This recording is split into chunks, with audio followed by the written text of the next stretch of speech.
सम जग कछु वस्तु नहीं, प्रेम पंथ सम पंथ, प्रेम पंथ सम पंथ। सतगुरु सम सज्जन नहीं, सतगुरु सम सज्जन नहीं। गीता सम नहीं ग्रंथ, गीता सम नहीं ग्रंथ। हरि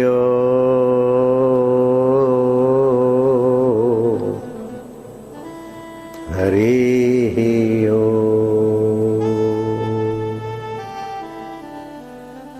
जन्म जन्म भर मत फिर्यो, जन्म भर मत फिर्यो, मिट्यो न मन को त्रास, मिट्यो न मन को त्रास।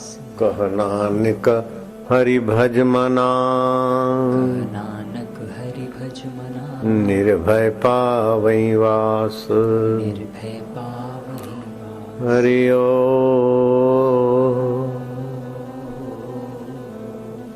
हरि ओम। निर्भव जपे सकल भव मिटे, निर्भव जपे सकल भव मिटे। संत कृपा ते प्राणी छुटे, संत कृपा ते प्राणी छुटे। हरि ओम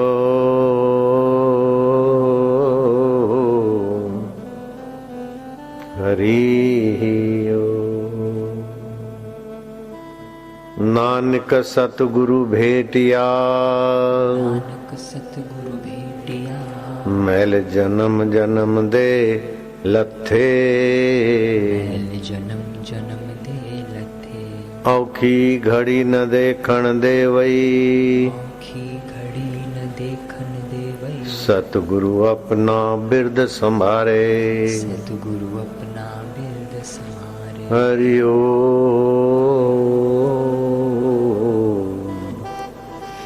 हरि ओम। जन्म जन्म से ये जीव बेचारा भटकता आता है।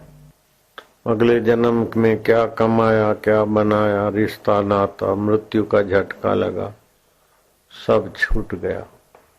ऐसे एक जन्म दो जन्म नहीं, अनंत जन्मों से ये जीव बेचारा कई योनियों में, कई अवस्थाओं में घूमता घामता 84 लाख योनियां पूरी होती है, फिर मनुष्य शरीर में आता है। और वहां अगर इसका उद्देश्य आत्मा परमात्मा को पाने का हो जाए तो ठीक है, नहीं तो फिर भटकना होता है। भगवान राम के गुरुदेव वशिष्ठ जी महाराज कहते हैं कि हिमालय की तलेटी में एक ब्राह्मण देवता थे। वो ब्राह्मण देवता अपनी पत्नी सहित वानप्रस्थ जीवन होने के पहले ही 50 साल के बाद 51-52 वानप्रस्थ होना चाहिए ईश्वर प्राप्ति के लिए। वो तो यौवन अवस्था में ही वानप्रस्थ जीवन में प्रविष्ट कर लिए। तो उनको 2 बच्चे थे, एक पावक था, एक पुण्यक था। जैसा ब्राह्मण अपना जीवन का महत्व जानता था, ऐसा वो ब्राह्मणी भी जानती थी। तो ब्राह्मण ने तो अपने मन को, इंद्रियों को मन में, मन को बुद्धि में, बुद्धि को बुद्धिदाता के ज्ञान ध्यान में स्थित कर डाला। ब्राह्मण ने तो मनुष्य जन्म का फल पा लिया। ब्राह्मणी भी पतिव्रता थी, पति परायणा थी। अपने पति के सिवाय जगत में बड़ा है तो पिता है, बराबरी का है तो भाई है, छोटा है तो बेटा है, पर पुरुष के प्रति पुरुष भाव नहीं, वो पतिव्रता में श्रेष्ठ। अब दोनों संवादी थे, ट्यूनिंग था दोनों का, तो दोनों की आध्यात्मिक उन्नति पूर्ण हो गई। और 2 पुत्र जो थे, उसमें बड़ा पुत्र माँ बाप के अनुगामी होकर उसने भी कुछ पा लिया था, लेकिन छोटा पुत्र आध्यात्मिकता में कुछ केयरलेस रहा। जब समय आया तो दीर्घ तपा ब्राह्मण ने देखा कि अब शरीर का आयुष्य पूरा हो रहा है, तो अपने मन इंद्रियों को मन में मन को, बुद्धि में बुद्धि को, चिदावली में चिदावली को, चैतन्य में स्थित करके ऊपर ब्रह्म परमात्मा के साथ एक तान हो गए और शरीर छोड़ दिया। पत्नी ने देखा कि पति ब्रह्म परमात्मा में विलय हुए, अब गर्भवास से पार हो गए। जिस सुख में ब्रह्मा जी है, विष्णु जी है, शिव जी है, उस सुख स्वरूप आत्मा में मेरे पति की स्थिति थी और उसी में हुई। तो पति परायणा पत्नी ने भी पति पद को, पति लोक को अथवा आत्म पद को पाने के लिए अनुसंधान किया और उसने भी शरीर छोड़ दिया। अब पिता भी गए, माता भी गए। तो बड़ा बेटा था, वो तो समझता था कि सबका शरीर जाने वाला ही है। बलिहारी उसकी है जो अपने आत्मा को पा लेता है, पहचान लेता है। नहीं तो फिर बड़ी बड़ी संपत्तियां भी हैं, किसी काम में नहीं रहती, कई जन्म जीव के होते हैं। तो बड़े बेटे ने पिताजी का माताजी का दोनों का अग्नि संस्कार विधि कर दिया। अब ध्यान से सुनना, और नहीं कर सके तो सूखी तुलसी घर में रखें।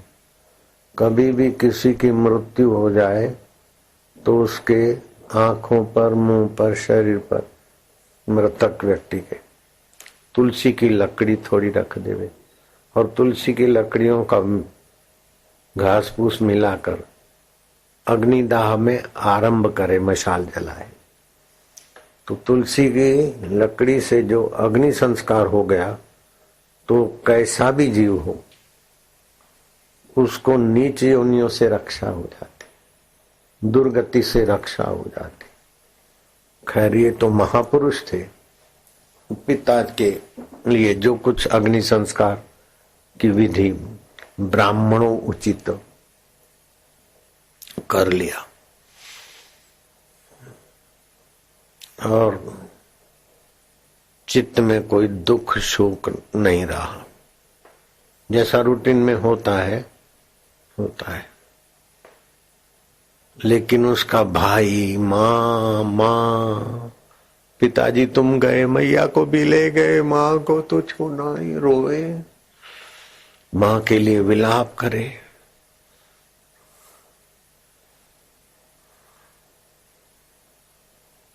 पुण्यक ने कहा भैया पावन, छोटे का नाम था पावन, बड़े का नाम था पुण्यक,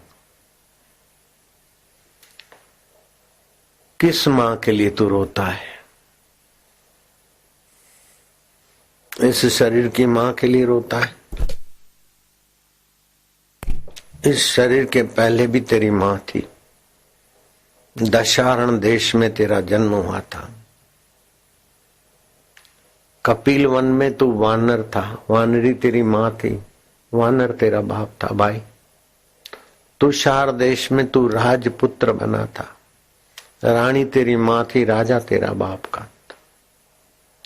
पौंड्र देश में तू जंगली कौवा बना था और है देश में तू हाथी बना था। त्रिगर्त देश में तू गधा बना था और शाल्व देश में तू कुत्ता बना था। उस जिस देश जिसमें तू जो बना था उसमें उसके अनुरूप तेरी माताएं थी और तेरे पिता थे। वास्तविक में माता पिता तो तेरा अंतरात्मा था, उसको नहीं जाना और शरीर को मैं माना, और शरीर के माता पिता के लिए या शरीर के बाल बच्चों के लिए ये जीव भटक भटक के 84 लाख योनियों में जा रहा है। शाल्व देश में तू कुत्ता बना था और फिर चीड़ के पेड़ में तू पक्षी बनकर रहा था।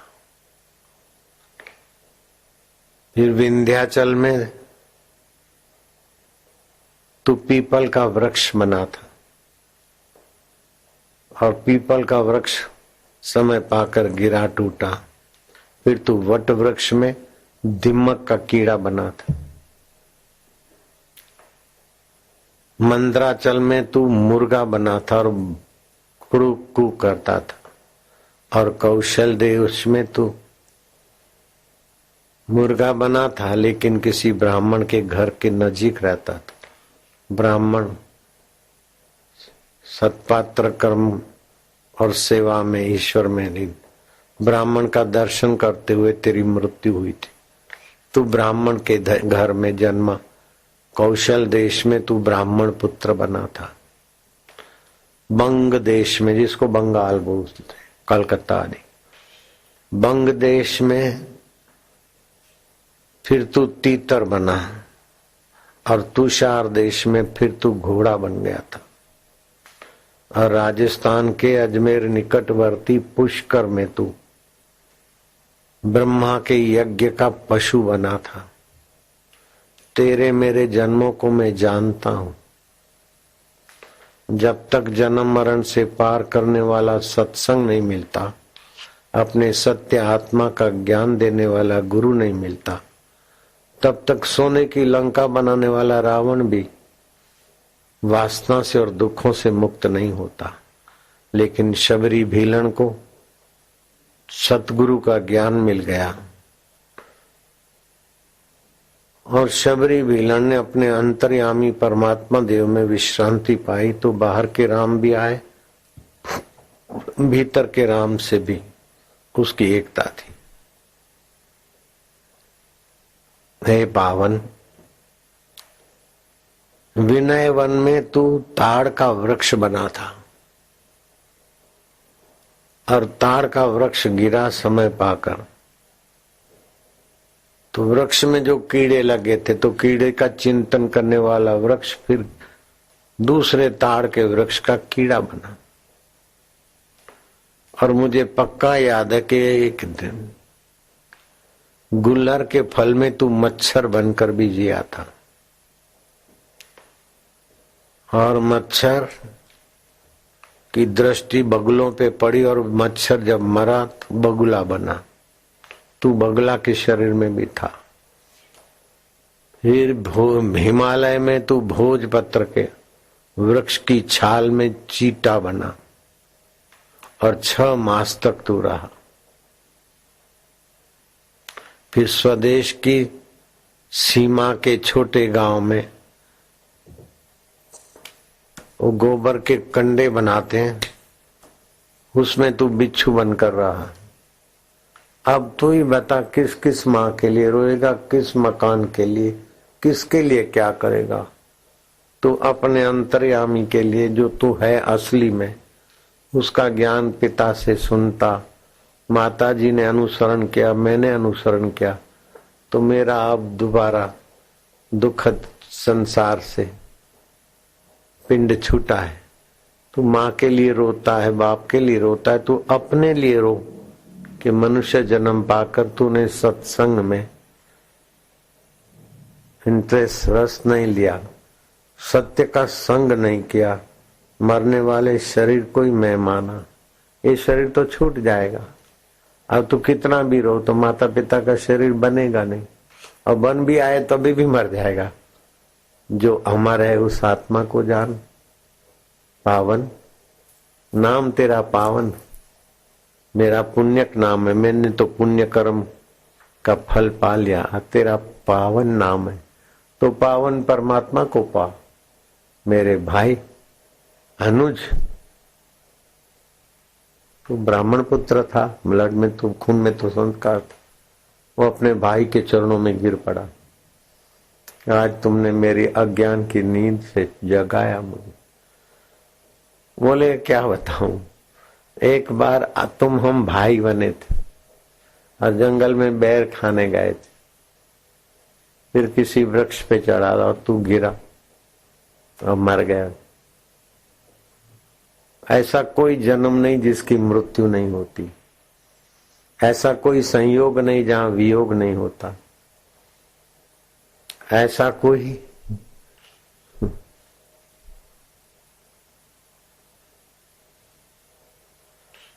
चीज वस्तु नहीं जो छूट न जाए।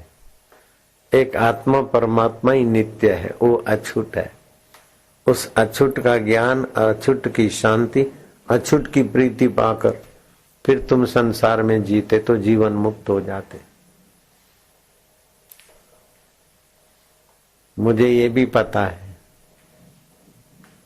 फिर तुम मरने के बाद गाय का बछड़ा बना और 10 महीने जिया फिर मर गया। तुम्हारा हमारा कई बार मेल मिलाप हुआ है, कई बार बिछड़ गए। मैं अपने और तुम्हारे जन्मों को जानता हूं, तुम नहीं जानते हो। ये आध्यात्मिक यात्रा करने से बुद्धि सूक्ष्म होती तो सब पता चलता है। क्या करिए क्या जोड़िए, थोड़े जीवन का आज छोड़ी छोड़ी सब जात है। आज तक जो इधर का जाना है, जो पाया है, और आज के बाद जो भी पाएंगे, मृत्यु के एक झटके में सब छूट जाएगा। इसीलिए जिससे पाया जाता उस आत्मा परमात्मा को पालो, उसका ज्ञान, उसका रस, उसका अनुभव कर लो, फिर जीवन धन्य हो जाएगा। शास्त्र बोलते हैं जो जिसका चिंतन करता है उसके गुण उसमें आ जाते हैं। भगवान का चिंतन करने से, सत्शास्त्र और महापुरुषों का वचनों का चिंतन करने से अंदर से छुपी हुई महान शक्तियां प्रकट होती। जैसे जमीन में गन्ना भी निकलता है वहीं से, उसी जमीन में से, और मिर्च भी निकलते हैं, इमली और नींबू भी निकल आते।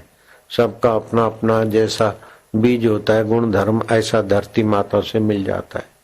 ऐसे धरती माता को भी जो सत्ता देता है वो परमात्मा अंतर्यामी ईश्वर है। तुम जैसे जैसे कर्म करोगे उसी प्रकार की दिव्यता अथवा मध्यम अवस्था अथवा सामान्य अवस्था अथवा नीच अवस्था वाली सत्ता तुम्हारे आगे निकल आएगी। जैसे बिजली तो वही की वही है, लेकिन गीजर में जाएगी तो पानी उखलेगा, फ्रिज में जाएगी तो पानी बर्फ बनेगा, और जो जो यंत्र में जाएगी वैसा वैसा यंत्र का संस्कार से बिजली का सहयोग मिलता है। ऐसे परमात्मा तुम्हारे संस्कारों को सहयोग देते हैं। भगवान बोलते हैं न मैं द्वेष्टि न मैं प्रिय, मेरा कोई द्वेषी नहीं है, कोई प्रिय नहीं है, लेकिन जो मेरा भजन सुमरण करता है वो मुझ में और मैं उसमें होता हूँ, और जो जैसा सुमरण चिंतन करता है वो उस गति को पाता है। जैसे सूरज सबका, गंगा जी सबका है, ऐसे संत भी सभी के। कोई इस पार्टी का, कोई उस पार्टी का, तो एक सीमित नहीं, सब तुम्हारे, तुम सभी के फासले दिल से हटा। सभी पार्टी के लोग हमारे भक्त हैं, शिष्य हैं, सब अच्छा, सबका भला, सबका मंगल। हरि ओम विठ्ठला, विठ्ठल विठ्ठल विठ्ठला, पांडुरंगा विठ्ठला, गुरु माऊली विठ्ठला। हरि ओम विठ्ठला, विठ्ठल विठ्ठल विठ्ठला, हरि ओम विठ्ठला, पांडुरंगा विठ्ठला, विठ्ठल विठ्ठल विठ्ठला,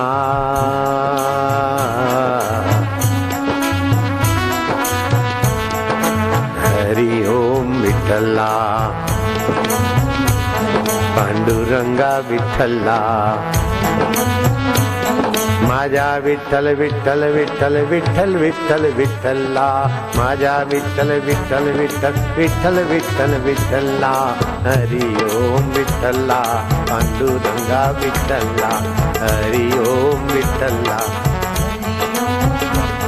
हरि ओम ओम ओम ओम ओम ओम ओम ओम ओम ओम, पांडुरंगा ओम ओम ओम, विठ्ठल माऊली ओम ओम, गुरु माऊली ओम ओम, हरि ओम ओम ओम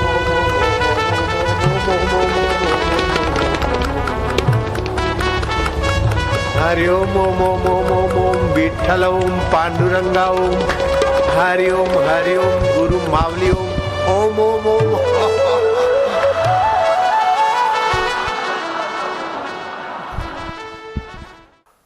इंद्रायणी नदी के किनारे सभा भरी और सभा में रामेश्वर भट्ट सर्वोपरि थे उस समय। रामेश्वर भट्ट ने बोला कि तुकाराम अभंग बोलते, अभंग लिखते, ये छोटी जाति के हैं। मेरा आदेश है कि इंद्रायणी नदी में सब अभंग फेंक दो और तुमको उपदेश करने का अधिकार नहीं। मैं रामेश्वर भट्ट और हमारे सब साथी बहुमति से ठहराव पास किया। तो बेचारे हैं वो तुकाराम बाबा ने तो हस्तलिखित लिपियां इंद्रायणी नदी में डाल दी। उधर ही बैठ गए कि प्रभु मुझे भोजन नहीं मिले, पानी नहीं मिले तो चलेगा, लेकिन आपका भक्ति का रस नहीं मिलेगा तो मैं जीनार नहीं। माजा पांडुरंगा, हे विठल, हे पांडुरंग। ऐसे करते करते कभी तो पुकार करते करते शांत हो जाए, कभी नींद आए तो झटक खा ले, फिर उठे। अब अभंग लिखना नहीं, बोलना नहीं, लेकिन पांडुरंगा, माजा विठला, बस विठल का चिंतन करते करते 1 दिन, 2 दिन, 3 दिन, 4 दिन, 5 दिन बीतते गए और तड़प बढ़ती गई। अब विठल क्या करे, विठल क्या करे, विठल सब कुछ करते हैं। ओ बाल गोपाल के रूप में आए के बोले तुमको मेरे बिना अच्छा नहीं लगता है तो तुकाराम माला चंगला नहीं लागत तुमसे मदद किए बिना। लो इंद्रायणी नदी में जो फेंके थे न अभंग मैंने संभाल के रखे लो। तुकाराम देखते के बालक, तो बालक है कि भगवान है? बोले भगवान भी हूँ, बालक भी हूँ, सब कुछ हूं ना, तुम्हारा हूं ना मैं। वो स्तुति किया। अभंग देखते कि इंद्रायणी नदी में बह गए अभंग और ले आए, कैसे काय है? कर्तुम शक्यम अकर्तुम शक्यम अन्यथा कर्तुम शक्यम, हे प्रभु सर्व समर्थाय नमः। अब उधर क्या हुआ, रामेश्वर भट्ट इंद्रायणी नदी में स्नान करने गया तो सब लोग इंद्रायणी में डुबकी मारते तो गर्मी निकल जाती है, पित्त निकल जाता है, ठंडा और आनंद आता है। स्नान से पुण्य प्रभाव, सात्विकता आती है, इसीलिए तो स्नान किया जाता। लेकिन वो रामेश्वर भट्ट जो गए जय गंगे, महाराष्ट्र में सभी नदी को गंगा बोलते, जय गंगे करके बाहर निकले तो मानो अग्निकुंड में से बाहर निकले। बढ़तो शरीर बढ़तो, डोळा जलती, हाथ जलते, माझ्या पाव जलते, मैं काय करू काय नहीं करू, ले दही घ्या, फलाना बर्फ जैसा, कोई इलाज चांगला होत नहीं। ओ ज्ञानेश्वर महाराज की समाधि पे गई, प्रार्थना क्या कि महाराज ज्ञानदेव ने स्वप्न दिला के माझा कसूर नहीं केले, माझा दोष नहीं केले, तुमने तुकाराम तुकोबा आदर का वचन आहे, तुकोबाचा दोष केले, तिनाचे चरण घ्या, तिथेच फायदा होणार है। ऐसा प्रभात का स्वप्न आया और दौड़ते दौड़ते आए तुकाराम महाराज के पास। तो लोगों ने बताया कि इनको तो पांडुरंग लिपियां दे गए, और सुबह वहां ज्ञानेश्वर का स्वप्न आया। और रामेश्वर भट्ट ब्राह्मण तो थे, सद्गुण तो होता ही है, ब्लड के संस्कार। तो महाराज मैंने आपको नहीं पहचाना, भक्त किसी भी जाति में भक्त तो भगवान का ही होता है। अरे तुकाराम बोलते हे ब्राह्मण देव क्षमा करा, ब्राह्मण देव बोलते तुकोबा क्षमा करा, तुकोबा बोलते ब्राह्मण देव क्षमा करा, दोनों मिले। और हरिओम विठ्ठला, पांडुरंगा विठ्ठला, विठ्ठल विठ्ठल विठ्ठला, हरिओम विठ्ठला, पांडुरंगा विठ्ठला, विठ्ठल विठ्ठल विठ्ठला, हरिओम हरिओम हरिओम ओम ओम ओम ओम ओम ओम ओम ओम ओम, पांडुरंगा ओम ओम, विठ्ठल माऊली ओम ओम, गुरु माऊली ओम ओम ओम ओम ओम, आनंददाता ओम ओम ओम ओम, रामेश्वर भट्ट के विठ्ठल ओम ओम ओम, तुकोबा के विठ्ठल ओम ओम ओम ओम ओम, हरि ओम, प्रभु ओम, प्यारे ओम, पांडुरंगा ओम ओम ओम ओम।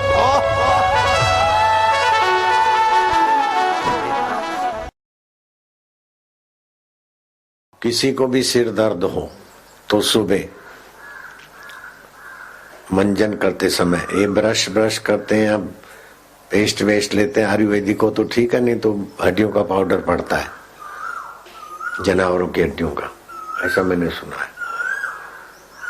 तो आयुर्वेदिक पेस्ट ले तो ठीक है, नहीं तो फिर मंजन। तो मैं तो मंजन अथवा तो एक तेल है आयुर्वेदिक, वो 10-5 बूंदे लेके उसी से कर लेता हूँ मंजन। फिर क्या करना चाहिए कि एक कुल्ला मुंह में पानी भर लिया और कटोरी में पानी लिया ठंडा, आंखें उसमें टपटपाई, आधा मिनट ये आधा मिनट वो, आधा मिनट ये आधा, 2-3 मिनट दोनों आंखों को डुबाया। फिर वो चंबू भर के या टब भर के सिर पर धार कर दी। कुछ लोग स्नान करते तो गलती करते हैं कि पहले पैरों में पानी डालते हैं, और गंगा जी में जाएंगे तो पहले पैर ठंडे होते हैं, तो पैरों ठंडे होते हैं तो पैर की गर्मी सिर पे चढ़ती है। एक तो सिर पे गर्मी चढ़ने के कारण सिर दर्द होता है, दूसरा मोबाइल का उपयोग करने से भी सिर दर्द होता है। मोबाइल के उपयोग से भी बचना चाहिए, नहीं तो आगे चल के मोबाइल का सिर दर्द बहुत गंदा होता है। तो अब क्या करना चाहिए? मोबाइल के सिर दर्द को टक्कर मारने वाला राग पहाड़ी मैंने खोजा और शुरू करवा दिया। राग पहाड़ी, राग वसंती, राग सहानी। तो मोबाइल से होने वाले जो भी तकलीफें हैं, शुक्राणुओं की कमी, अनिद्रा, कान का दर्द, थकान, गहरी नींद का अभाव, आगे चल के 10-5 साल जो मोबाइल का उपयोग करता है फिर ऐसी बीमारियां पकड़ लेती है।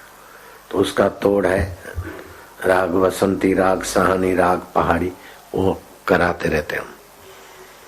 अब क्या है कि सिर दर्द किसी भी प्रकार का हो, चाहे मोबाइल से हो, चाहे पित्त से हो, किसी से, तो सुबह क्या करना चाहिए? एक चंबू पानी का अपने सिर पर धार कर दे तो सिर की गर्मी पैरों से निकल जाए।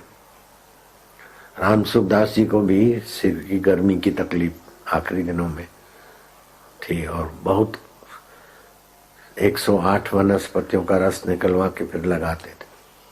फिर भी जवानी में जो चढ़ गई गर्मी, उसको उतारने में बहुत समय लगता है। तो आज ये ताजा खबर है, बुलेटिन।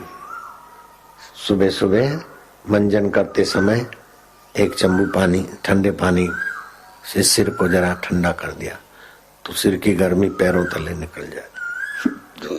सिद्धांत है, पैर गरम, पेट नरम, सिर ठंडा, आए डॉक्टर तो दिखा दो डंडा। पैर गरम पक्का कर लो, पेट नरम, पेट मुलायम होना चाहिए, सिर ठंडा, आए डॉक्टर तो दिखा दो डंडा। बोले तुम ऐसे हो ऐसे हो, हवा खाओ। डॉक्टर को चेकअप कराओगे तो कभी कुछ कभी कुछ कभी कुछ निकलेगा। ब्लड में कोलेस्ट्रॉल है, अथवा शुगर है, अथवा फलाना है, अथवा ढींगा। कभी भी किसी भी लेबोरेटरी में आप ब्लड टेस्ट करने को भेजो, कुछ न कुछ 19-20 दिखा देंगे। ऐसे ही ज्योतिषी के पास जाओ तो कभी कोई ग्रह, कभी कोई ग्रह, कभी कोई ग्रह गड़बड़ दिखेगा ही। अथवा तो ये नंग वाले के पास जाओ तो आपको तो शुक्र है, ये नंग पहनना चाहिए, आपको पन्ना पहनना चाहिए। अरे चैतन्य मनुष्य है, पत्थरों से क्या मदद लेना चाहता है? जड़ चीजों से क्या मदद लेना चाहता है? फलाना पीर है, ढींगना पीर है, खोदा तो गधा मिला, बोले बड़ा पीर है, लेकिन खुदवाया तो गधे की लाश मिली। नसरुद्दीन का गधा मर गया था, फिर बड़ा पीर करके चल पड़ा धंधा, बड़ी इमारत बनी थी। मैंने विस्तार से कही। तो आप खुद चैतन्य हो, मुर्दों से भीख मांग मांग के कब तक? भविष्य की कल्पना में कब तक? भूतकाल की कल्पनाओं में कब तक? वर्तमान में जीवन जीने की कला जान लो। तुमको भगवान भी नहीं मार सकते, और शरीर को तो भगवान भी नहीं रखते। शरीर तो पंच भौतिक है, बदलेगा, उसके नियम जान लो, उसको स्वस्थ रखो, और तुम मर जाओगे ये भय को निकाल दो। मरने के बाद भी तुम रहते हो, तो तुम अमर आत्मा हो, चैतन्य हो। तो इस प्रकार का चिंतन भी तुम्हारी बीमारियों को और दुखों को भगाने में मदद करेगा। जरा सा बीमारी हुई, जरा सा समस्या आई, नेगेटिव चिंतन में हार्ट अटैक हो गया, चल पड़े। कोई जरूरत ही नहीं है भय की। भय चिंता मनुष्य को खा बैठी है। मैं सच बोलता हूँ, भगवान से पूछ लेना, भगवान भी आपको मिटा नहीं सकते, मार नहीं सकते, क्योंकि भगवान सर्वव्यापक है।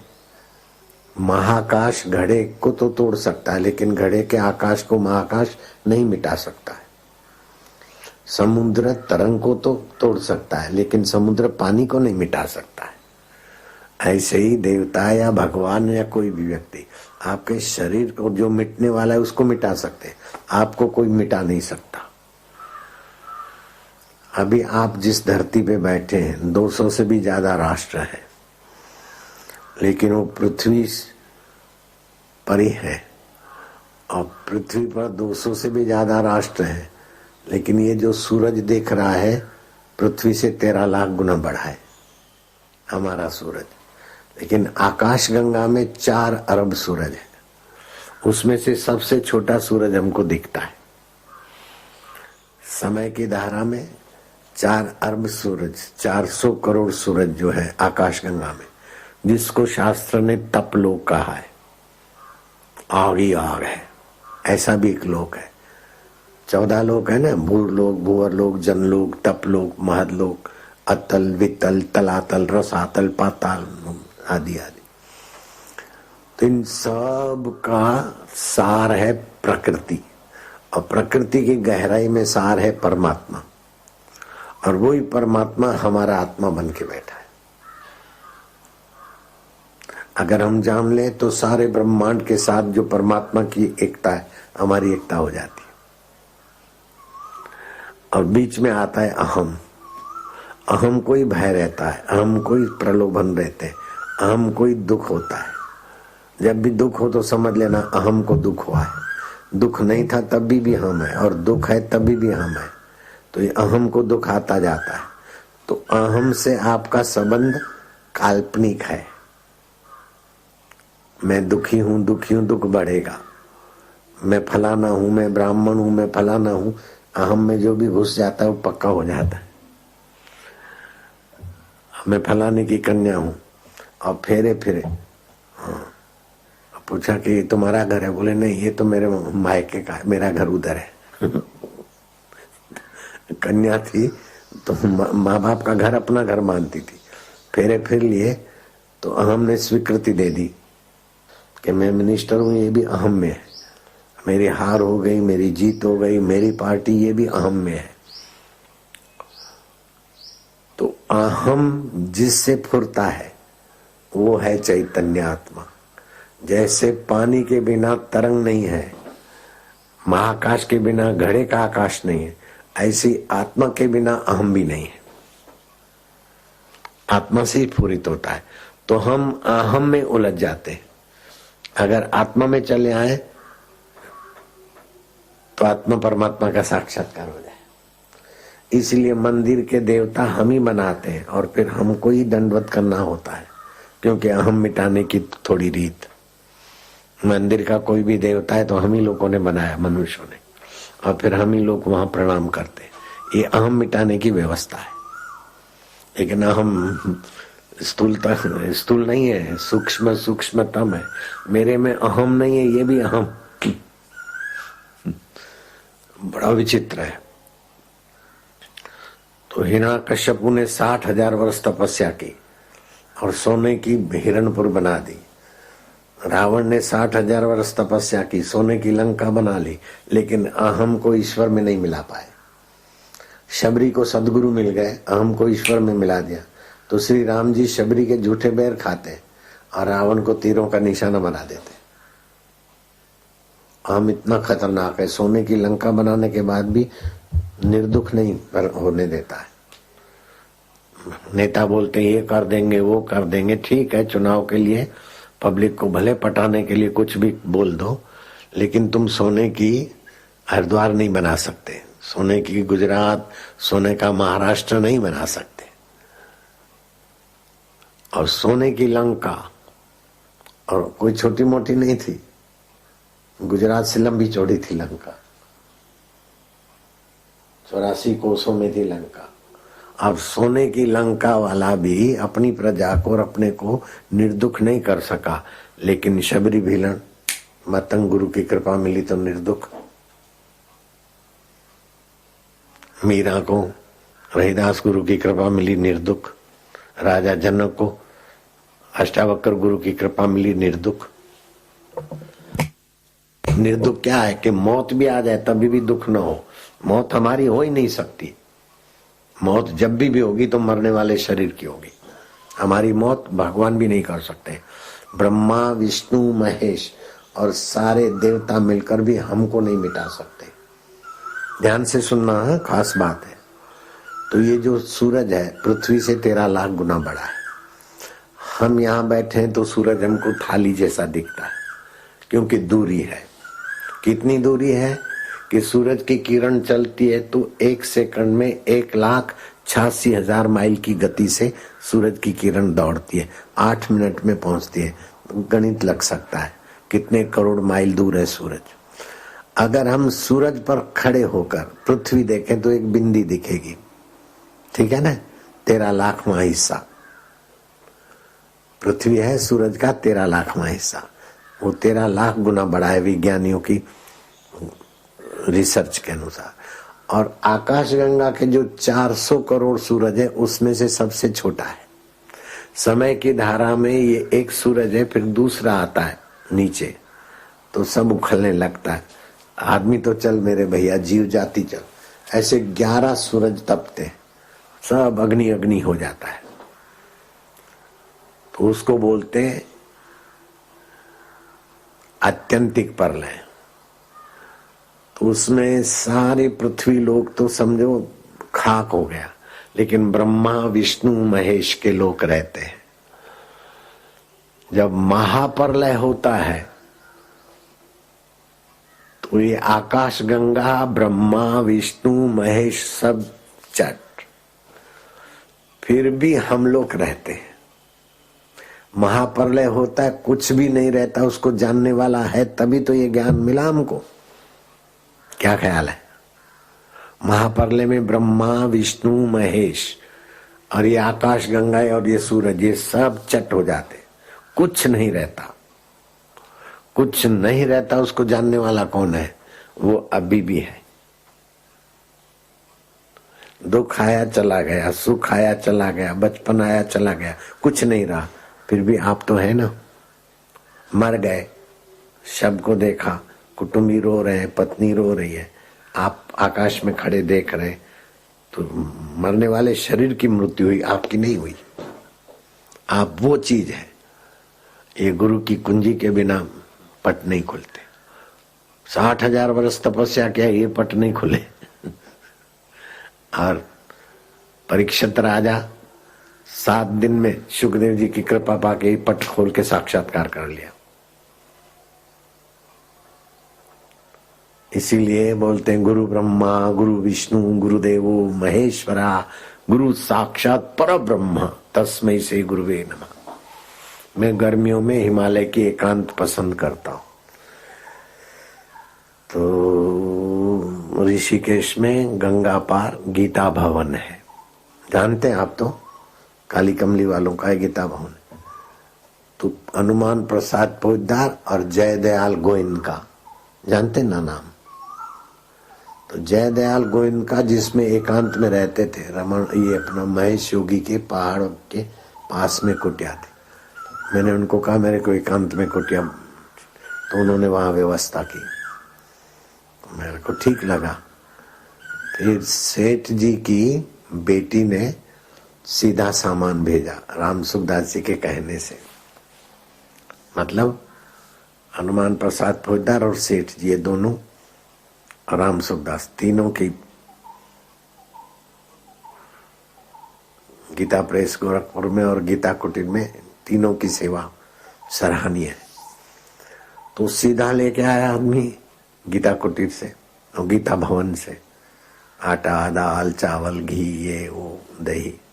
मैं कहा भाई हम ये नहीं चाहिए, हमारे पास है, फिर भी भेजा है तो अपमान न हो ऐसा समझ के मन में मैं क्या, ये सेठ जी की बेटी ने दही जमाया, ये हम ले लेते, बाकी चीजें मैंने वापस कर दिया।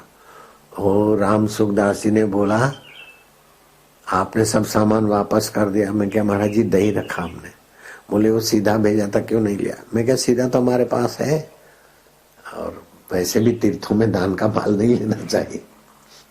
उनको तो इतना नहीं बोला, सीधा तो हमारे पास है। तो राम सुखदास जी से बोले आपके पास नहीं है इसलिए थोड़ी भेजा था, नहीं है वाले तो भीख मांगे बहुत बैठे नहीं है वाले हमारे पास नहीं है, दो दो तो बहुत मांग रहे, उनको नहीं भेजा था, आपको भेजा कि हमारा लग जाए कितनी ऊंची नजरिया है। बड़े संत थे, अपने आश्रम में भी आए थे राम सुखदास जी। और मैं भी जब हरिद्वार आता तो ऋषिकेश उनके पास आता जाता था। बड़े नम्र, बड़े सज्जन। तो उन्होंने अपना विल बना दिया था कि अगर मेरा शरीर कहीं गंगा किनारे नहीं छूटता और कहीं भी शरीर मेरा शांत हो जाए तो मेरी चिता वहीं लगाना जहां गायों का आना जाना होता है। गऊ धूली हो वहां अग्नि संस्कार करने से सदगति सुनिश्चित। तुलसी की लकड़ी से अग्नि संस्कार करने से दुर्गति से रक्षा। तुलसी की माला गले में हो अकाल मृत्यु नहीं, और तुलसी की माला हो और उस माला सहित अग्नि संस्कार हो जाए दुर्गति से रक्षा। इस माला का भी बड़ा महत्व है। जिस माला पे जप करते और तुलसी की है तो जो भी सत्कर्म करोगे 1000 गुना फल हो जाएगा। कबीरा मन निर्मल भयो जैसे गंगा नीर, पीछे पीछे हरि फिरे कहत कबीर कबीर। ऐसी योग्यता मनुष्य में है। मनुष्य भगवान का बाप बन सकता है, भगवान का गुरु बन सकता है, ऐसी योग्यता छुपी है। वसुदेव दशरथ भगवान के बाप बने कि नहीं बने? भाई बाप बने। वसुदेव, देवकी, नंद, यशोदा, दशरथ, कौशल्या, अत्रि, अनुसुया और भी कई।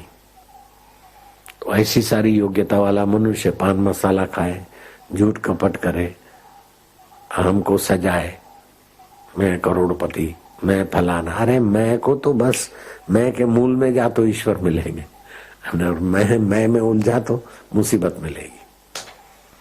तरंग के मूल में जा तो समुद्र मिलेगा। तरंग को मैं माना और बुलबुले को मैं माना तो मुसीबत है। मेरे को 60 साल की उम्र में चश्मा आ गया था, फिर नेत्र बिंदु है वो डाला, चश्मा चला गया। अब 72 साल 74 साल का बापू बिना चश्मे और बेटे चश्मे वाले, शर्म की बात है। ये नेत्र बिंदु डालते हैं। और दूसरा मैंने खाया था त्रिफला रसायन, 40 दिन 2 बार किया था। 40 दिन में ही फायदा हो गया था। 80 दिन का कोर्स कर दिया मैंने। अब बिना चश्मे के सब पढ़ लेता हूँ, अखबार ये वो छोटे मोटे अक्षर। 74 साल की उम्र है, चश्मा छोड़ दिया। हाँ तुम चश्मा लगाते हो, शर्म आनी चाहिए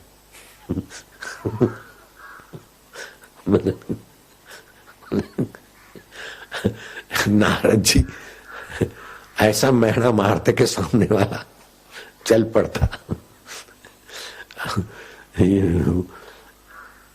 जिस भीम से तुम्हारा ये था उस भीम की रोटियां खा रहे हो धृतराष्ट्र, तुम्हें शर्म आनी चाहिए। धृतराष्ट्र को वैराग्य हो गया और रातों रात भाग के आ गए सप्त सरोवर में। मैणा मारने से भी किसी को मुक्ति होती है, सदगति होती है। चश्मा छूटता है तुम्हें तो मैणा भी मार दूंगा क्या है। 74 साल के बापू को चश्मा हट गया और तुम चश्मा पहनते हो, शर्म आनी चाहिए। सुन लेना सुन लेना डांट अच्छी तरह से। ऐसा नहीं कि फ्रूट का टोकरा ले आए बस हाँ साहब वाह साहब वाह साहब, इधर नहीं होता। इधर कोई माल ले आए उसकी खुशामद नहीं होती है, डांट पड़ती है, डांट पड़ती है। चश्मा पहनते शर्म आनी चाहिए। 74 साल के बापू को चश्मा नहीं और बेटे चश्मा पहने और पढ़े, शर्म आनी चाहिए। ओम श्री परमात्मने नमः। ईश्वर क्या होता है? जिसको कभी छोड़ नहीं सकते, जिसको कभी छोड़ नहीं सकते। और संसार क्या है? जिसको आप सदा रख नहीं सकते। जिसको रख नहीं सकते वो संसार है। और जिसको छोड़ नहीं सकते वो अपना आपा है, ब्रह्म है, ईश्वर है। शरीर तो छोड़ देंगे लेकिन आत्मदेव को नहीं छोड़ सकते। नरक में भी चैतन्य तो रहेगा ही। नरक का प्रतिकूलता का ज्ञान किसको होता है? चैतन्य को होगा कि जड़ को होगा? चैतन्य को होगा। स्वर्ग का ज्ञान किसको होता है? जड़ को होगा कि चेतन को होगा? चेतन को होगा। तो जो चेतन है विमल है अर्थात निर्मल है और सहज सुख राशि है। तुलसीदास ने कहा चेतन विमल सहज सुख राशि सो माया बश भयो गोसाई। तो ईश्वर अंश जीव अविनाशी, चेतन विमल सहज सुख राशि। वो चेतन है, विमल है, उसमें मल नहीं है। राग द्वेष काम क्रोध ये सब मन में है, शरीर में है, आत्मा में नहीं है। ईश्वर अंश जीव अविनाशी, चेतन विमल सहज सुख राशि सो माया वश भयो गोसाई बंध्यो जीव मरकट की नाई। जैसे बंदर सकड़े मुंह के बर्तन में चीज वस्तु डालते, जमीन में गाड़ देते। सकड़े मुंह के बर्तन में हाथ डालता है तो मुट्ठी बंद हो जाती। अब वो पैर पछाड़ता है, हाथ पछाड़ता है, सिर पछाड़ता है, पूंछ पछाड़ता है, डबल भी कर लेता है, सिंगल भी कर लेता है, सब करता है, लेकिन जो करना चाहिए उतना ही नहीं करता। मुट्ठी खोल दे तो अभी मुक्त है, लेकिन मुट्ठी बांध दिए तो पकड़ा है अपनी पकड़ से। ऐसे ही हमारी नासमझी की मुट्ठी हमने बांध रखी, तो हम दुखों में, जन्म मरण में, साधन करते हुए भी दुखों का अंत नहीं कर पाते। क्यों? कि अपने को जीव मानते, अपने को कर्म का कर्ता मानते और बाहर से सुख अंदर भरने की गलती करते। रात को कुछ नहीं होता फिर भी कैसा सुखद नींद आती। भीतर अपना सुख रूप है, जिसको महत्व दिया। आहा मोगरे का गजरा बहुत अच्छा है, आपने महत्व दिया तो ये कीमती हो गया। जिस जमीन को, जिस बस्ती को तुम महत्व देते हो, वहां की जमीनें महंगी हो जाती। जिसको महत्व नहीं देते हो, जमीनें सस्ती पड़ी रहती। तो आप चैतन्य हो, जिसको महत्व देते हो, जिसमें रस देखते हो, रसमय हो जाता है। सुंदरी ने देखी अपनी सुंदरी, बाछे खिल गई। सुंदरी ने देखा सुंदरा, बाछे खिल गई। लेकिन कुत्ता कुत्ती उनको देखे तो उनको कुछ भी नहीं। और कुत्ता अपनी कुत्ती को सुंदरी मानेगा, कुत्ते अपने कुत्ते को सुंदरा मानेगी, तो अपनी मान्यता से ही वे सुंदर लगते ना, सुख के साधन लगते हैं। वास्तव में आप अपना चैतन्य का सुख उधर उड़ेलते। जैसे कुत्ता हड्डी लेके चबाता है, तो हड्डी में तो कुछ रस नहीं है, और हड्डी चबाते चबाते उसके मसूड़ों का, हड्डी की ठोकर लगती है मसूड़ों को, मसूड़ों से रस निकलता है, खून। कुत्ता समझता है कि इसमें से आ रहा है। ऐसे ही अपने ही रस से जगत रसवान हो रहा है। जैसे शराबी कबाबी जुआरी को जुआ शराब कबाब मिले तो उसको रस आ रहा है, क्योंकि उसने उसको महत्व दिया। अमलानंद के आगे ये चीज लाके रखो तो भला भग, ये क्या क्या, ये चीज साधु के आगे रखते, चलो हट, जिधर रखी आसन को भी फेंक देंगे।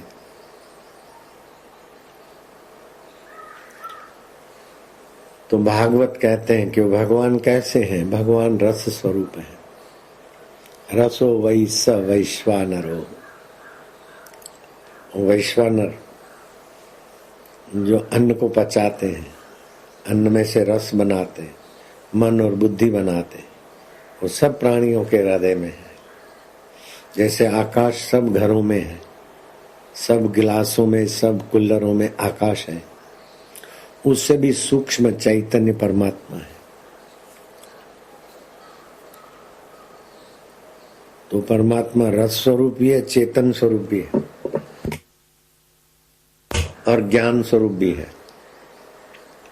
और सूक्ष्म इतना है कि छोटे से छोटा कोई चीज खोजना है तो परमात्मा, भगवान से छोटा कोई नहीं। और बड़े से बड़ी चीज कोई खोजनी है तो परमात्मा, भगवान से बड़ा कोई नहीं। जैसे आकाश, छोटे में छोटी वस्तु में आकाश है तो छोटे में छोटा आकाश है, और सारे 14 लोग आकाश के अंदर है तो बड़े में बड़ा आकाश है। ऐसे ही शास्त्र कहते हैं अणुरो अणुयान महतो मह्यान, बारीक से भी बारीक वो परमात्मा है, और मोहन से महान, व्यापक से भी व्यापक परमात्मा है।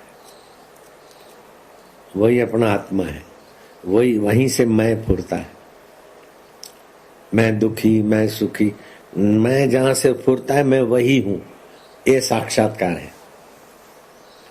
जहां से मैं उठता है, सोहम सोहम, ये मानसिक जप बहुत अच्छा है, लेकिन उससे भी आगे जाना है।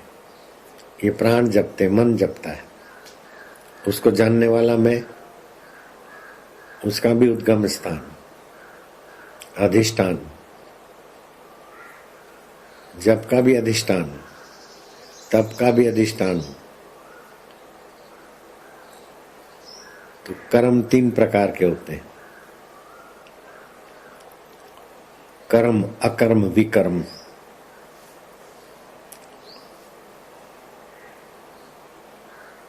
जैसे सब करते हैं यज्ञ, दान, ये अच्छे कर्म, ये सब कर्म है।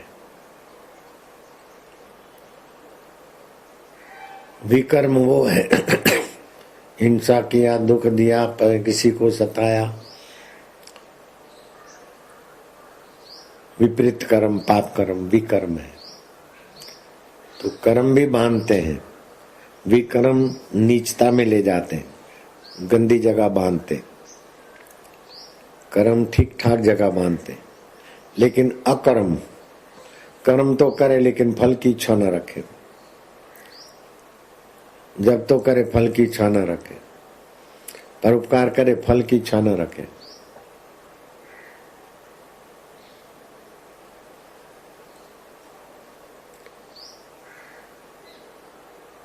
कर्म करके छोड़ देते अपन। कर्म का आरंभ भी होता है, अंत भी होता है, कर्म का आदि भी होता है, अंत भी होता है। तो ऐसे कर्म के फल का भी आदि अंत होता है।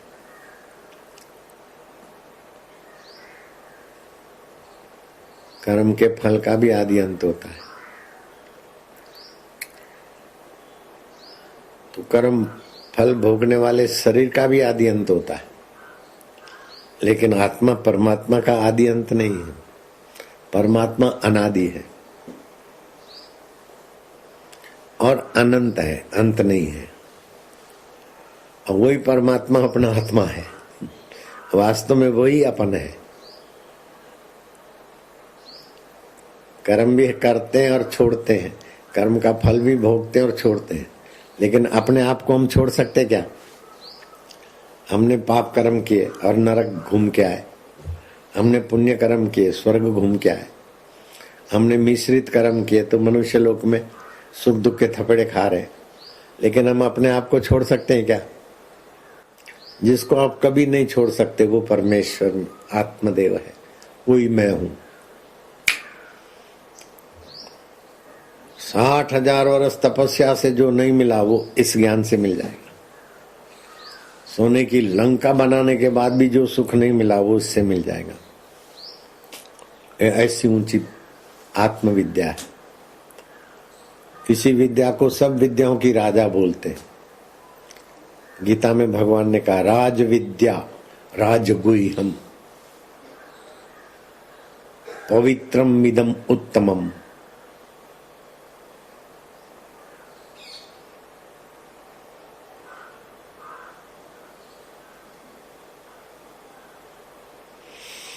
राज विद्या राजगुह्यम पवित्रम इदम उत्तमम प्रत्यक्ष धर्ममयम, ये प्रत्यक्ष फल देती है।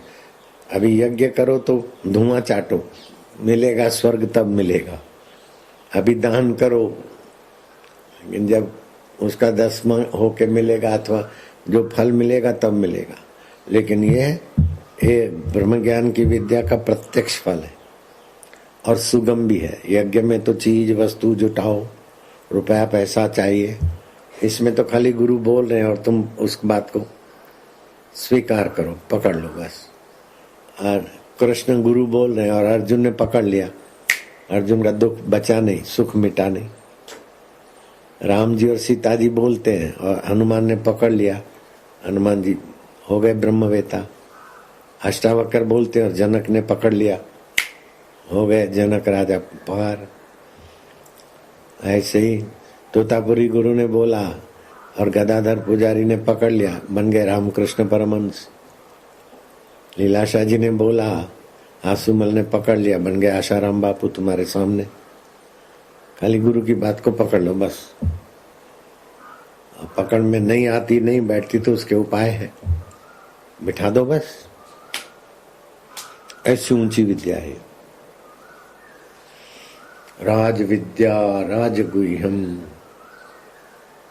वो पेट भरना और 2-4 बच्चे करने तक की बुद्धि नहीं दिया है, वो तो मच्छर को भी है।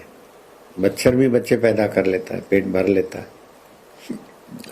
अपना घर मकान अपना अपना, मच्छर का भी फार्म हाउस होता होगा, बढ़िया जगह को फार्म हाउस मानते होंगे। कई ऐसे सेठ हैं दिल्ली में, कई फार्म हाउस रखते हैं 10-10 20-20 करोड़ के। अपना आश्रम के पास में फार्म हाउस है, 40-40 50-50 करोड़ 80-80 करोड़ के 2-3 एकड़। अपने आश्रम के नजीक में कई फार्म हाउस है, शिव मूर्ति के पीछे महंगे में महंगे हैं उधर। मेरे तो 4 फार्म हाउस है, 250 करोड़ के हैं, मेरे तो 700 करोड़ के हैं। तू सोने की लंका जैसा तो नहीं है ना, सोने की लंका वाला भी रो के गया। मेरी 2 फैक्ट्रियां हैं, मेरे 10 कोठियां हैं, मेरे 10 आश्रम है। ये सब छोटी चीजें हैं। मैं कौन हूं उसको जान लो। देखा अपने आप को, मेरा दिल दीवाना हो गया। ना छेड़ो मुझे यारो, मैं खुद पे मस्ताना हो गया।